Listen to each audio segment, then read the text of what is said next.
Je discutais avec quelqu'un un jour et cette personne me racontait quelques anecdotes de sa vie. Et du coup, on était en train de discuter et moi, j'ai voulu lui partager la foi, en fait. Et lorsque je lui ai dit, tu sais quoi, Dieu est grand, fais confiance à Dieu et laisse tout dans la main de Dieu, des choses comme ça. Cette personne m'a dit, tu sais quoi, ce que je vais te dire, c'est que Dieu, arrête de parler de Dieu. C'est pas tout qu'il faut mettre Dieu dedans. Car tu sais quoi, Dieu a d'autres enfants à s'occuper. Alors, est-ce qu'on peut parler de notre vidéo aujourd'hui?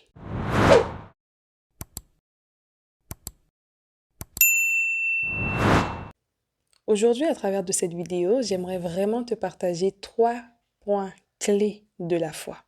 Car cette personne-là n'avait pas compris la notion de Dieu en fait. La personne avait entendu parler de Dieu, mais ses yeux ne l'avaient pas encore vu.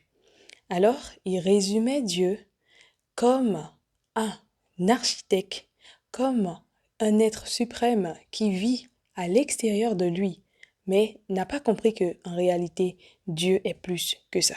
Alors aujourd'hui vraiment, j'aimerais te partager 3 points clés sur la foi. À travers du dire de la personne, on pourra dire que, on peut dire, c'est bien ça, on peut dire que cette personne a raison, en fait, de dire que Dieu a d'autres enfants à s'occuper. Donc, du coup, lui, il en a trop demandé à Dieu. Il pense que Dieu ne pense pas à lui, en fait. Alors, aujourd'hui, vraiment, à travers de cette vidéo, puisque je vous ai dit que j'aimerais vous partager 3 points clés de la foi. Alors, qu'est-ce que la foi en réalité? Comment résumez-vous la foi? Avant de commencer, j'aimerais partager un verset dans la Bible qui dit « Or, la foi est une ferme assurance, des choses qu'on espère, une démonstration du ciel qu'on ne voit pas. » Donc, du coup, pour résumer le tout, c'est que la foi, c'est quelque chose qu'on ne voit pas, mais on espère cette chose-là. Mais, par-dessus tout, le verset a à dire une chose, c'est une ferme assurance.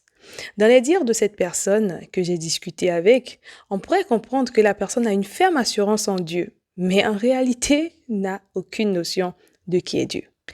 La première clé que j'aimerais partager, c'est qu'est-ce que Jésus-Christ était venu faire sur la terre?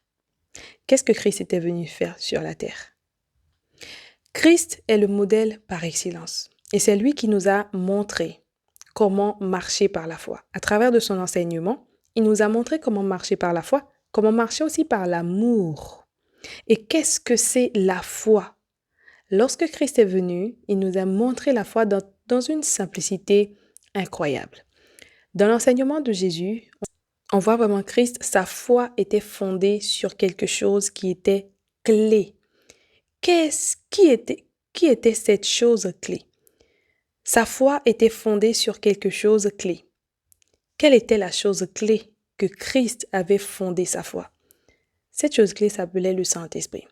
C'est pas une chose, mais bon, c'était le Saint-Esprit. Alors sur le Saint-Esprit, Jésus-Christ avait fondé sa foi, car il était pleinement rempli du Saint-Esprit. Et il croyait à l'intérieur de lui que le Saint-Esprit y était. Et il a manifesté la foi. Il n'avait pas peur d'agir, il n'avait pas peur de dire, il n'avait pas peur de parler, il n'avait pas peur de déclarer. Alors, on voit que pour bien comprendre ce qui est la foi, il faut déjà comprendre que la foi est une ferme assurance. Et cette assurance ne sort nulle part que par le Saint-Esprit. On va toujours rester dans le dire de cette personne. Lorsque cette personne-là m'avait répondu, la personne m'avait dit que Dieu avait beaucoup d'autres enfants à s'occuper. Comment cette personne voyait Dieu en réalité? Comment cette personne voyait Dieu en réalité? C'est le deuxième point qu'on va entamer à travers de cette vidéo sur les 3 clés que j'aimerais vous partager. La deuxième clé que j'aimerais vous partager à travers de cette vidéo, c'est de comprendre où vit Dieu. Pour cette personne, Dieu vit dans le ciel. Pour lui, il résume Dieu, c'est un être suprême qui vit dans le ciel. Ça n'a rien à voir avec les êtres humains. Alors qu'il y a une grande importance, il y a une grande notion que nous devons comprendre, c'est que Dieu vit à l'intérieur de nous. Et cette notion, cette personne n'avait pas cette notion, n'avait pas compris cette notion que Dieu vit à l'intérieur de nous. Oula, Lorvia, tu veux me faire planéter ou tu veux me faire voyager? Dis-moi, qu'est-ce que tu veux me faire comprendre par rapport à Dieu vit à l'intérieur de nous? Et oui, Dieu vit à l'intérieur de nous. Jésus-Christ, lorsqu'il est venu sur la terre, il nous a fait comprendre que lui, il est dans le Père et le Père est en lui. Il est dans le Père et le Père est en lui. Et nous sommes en Jésus et nous faisons qu'un. Je mets le verset biblique ici pour vous. C'est-à-dire que Dieu vit à l'intérieur de toi. Tu n'as pas besoin de chercher Dieu dans le ciel et soulever la tête en haut pour dire, bien que la parole le dit, le ciel est son trône et la terre est son marchepied. Mais sache que Dieu vit à l'intérieur de toi. Mais pourquoi j'ai dit que Dieu vit à l'intérieur de nous? Si nous comprenons bien, nous sommes créés à l'image de Dieu. Nous sommes créés à l'image de Dieu et nous sommes créés à la ressemblance de Dieu. Quelle est la partie qui ressemble à Dieu à l'intérieur de nous? C'est ce que nous devons comprendre. Cette partie qui ressemble à Dieu à l'intérieur de nous, il s'appelle notre esprit. Notre esprit ressemble à Dieu à l'intérieur de nous, puisque notre esprit, nous ne voyons pas notre esprit. Notre esprit est esprit, comme Dieu est esprit.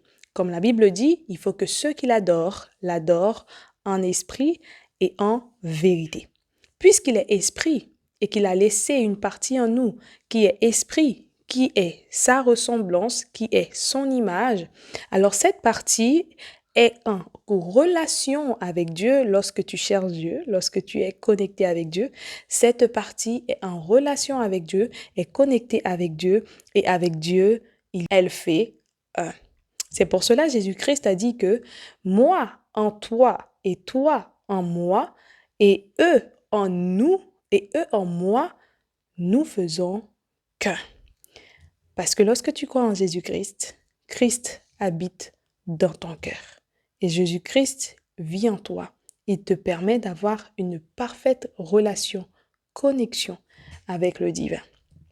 Oula, tu me fais trop voyager, je ne comprends absolument rien du tout dans ce que tu veux me dire. Et parler ce soir me fait comprendre Lorvia. Explique-moi la chose. Prenons l'exemple de l'électricité.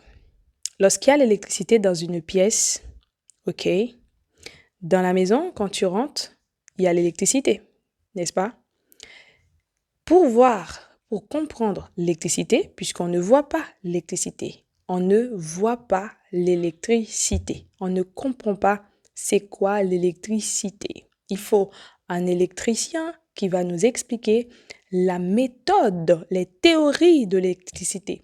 En réalité, comment ça fonctionne quand on le touche, il nous sursaute, on ne le voit pas.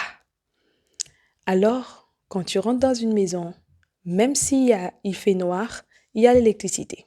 Il suffit tout simplement de faire un acte. L'acte que tu vas faire dans cette maison, c'est d'appuyer sur l'interrupteur. Lorsque tu vas appuyer sur l'interrupteur, tu vas voir que la salle est éclairée et l'électricité fait son apparition. Alors Dieu, on ne voit pas Dieu, mais Dieu vit à l'intérieur de nous. Notre esprit, on ne le voit pas, mais notre esprit est en contact avec Dieu lorsque nous cherchons Dieu. C'est pour cela Dieu a dit, celui qui le cherche, il se laisse trouver par cette personne. Est-ce qu'on peut passer sur la troisième clé? La troisième partie que j'aimerais partager à travers de cette vidéo, c'est de te dire que tu es la manifestation de Dieu sur la terre. Parfois, nous négligeons ce principe parce que nous ne comprenons pas ce principe-là. On est la manifestation de Dieu sur la terre parce que Dieu a dit que c'est sa parole, il a dit dans sa parole que nous sommes créés à son image et à sa ressemblance. Donc, nous sommes des êtres comme Dieu sur la terre. On n'est pas Dieu parce que le Dieu, il est le Dieu suprême. Mais on est la manifestation de Dieu sur la terre pour dire que nous sommes des petits dieux. Nous sommes créés à l'image de Dieu. Alors aujourd'hui, pourquoi tu veux négliger la foi? Parce que tu ne comprends pas le principe de la foi.